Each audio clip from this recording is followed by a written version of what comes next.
Okay, so for the third part of this exercise, I want you to go ahead and we're going to modify one of the materials for this object. In fact, in order to do that, the first thing we're going to do is duplicate this object so we can have this default version and then a modified version.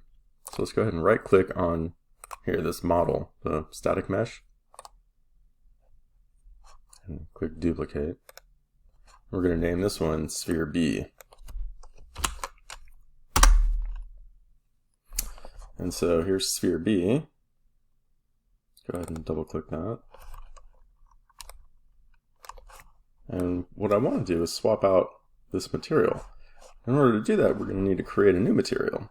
So down here in the content browser, go ahead and right click. And then under these options, create basic asset, go ahead and click material. And we're going to name this SPHB glow.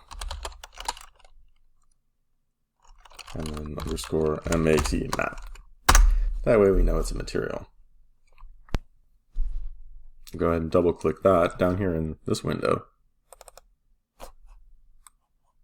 And notice it doesn't have that little parameter attached to it. It's a brand new clean material. So what we're going to do now is drag this SPHB glow texture into here. Let's go ahead and do the same thing we did before. Plug this into the base color. Plug this into the rough, or no, where are we? Emissive. Save. And let's leave this open. Now, Sphere B, this still has the Sphere A glow texture or material pointed to it. So what we're going to do, probably the easiest way to do this, we could find it in here. Go ahead and select in here and find it. But an easier way to do it is to select the material that you want down here in the content browser. And then up here, where this little arrow is, go ahead and click that. And what this does is it says, I'm going to put whatever you have selected in this slot. And now we've changed it to be this glow material. Go ahead and save that. Close this out for now, but we're going to reopen it in a second. And then let's drag Sphere B in here. Let's go ahead and build the lighting again.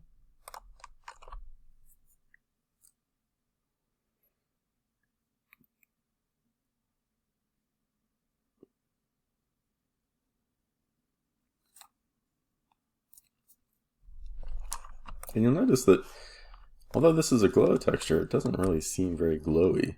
There's something kind of dull about it. So on this one, for Sphere B, I kind of want to punch it up a little bit. So let's just do a save all. And then let's open up this material. So go into the content browser, double click this material. And what I would like to do is sort of amplify the emissive color. In order to do that, we're going to add a new node. So while you're in this window, go ahead and right click. And so in order to navigate this window, I guess I should talk about that. If you right click and hold, you can move around in here.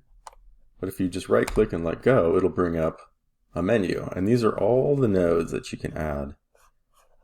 And there are a ton of them to build really complicated materials if you want. We're going to keep this pretty simple though. We're going to type in, we're looking for the math multiply node. So if you type in mult, it'll search and you can find it down here. Math multiply, just go ahead and click that. And now we have a multiply node. So what we're going to do, what this does is basically takes A and multiplies it by B. For A, what we're going to do is grab the RGB, plug it in here. We're going to drag the output of this node into the emissive color. And now our node has this multiply node attached to it, sort of as an intermediate between the color, the texture color, and then the emissive input for the material. And now, if you select the multiply node, over here in the details panel, you can adjust the constant. And so if we want this to be brighter, we can boost this constant B, which is the thing that this color is being multiplied by. So if we bump this up to 2, we'll notice that the emissiveness on this gets a little bit brighter. I'll put up to 4 and save it. You'll notice that it's really bright. So now we've just taken this simple material and, through the use of sort of these really cool nodes that you can access in Unreal Material Editor, we've modified it just enough to kind of punch it up a little bit. Go ahead and save it. Close it out.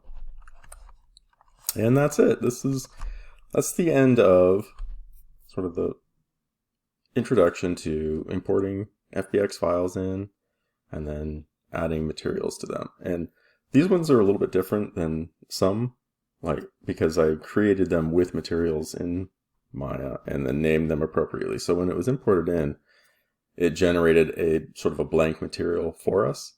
That isn't always the case, depending on what your import options are. So just kind of keep that in mind. It doesn't automatically happen that you get a material that's named appropriately for your mesh. That's something that you have to deliberately do in your 3D package. Or when you import it in, you can create, like we did with this one, create a brand new material and name it what you want. And then as long as you have a material slot that, with a material sort of associated with it, you can plug in any other material into that slot in Unreal and it will apply to those faces, if that makes sense. So that's it for today.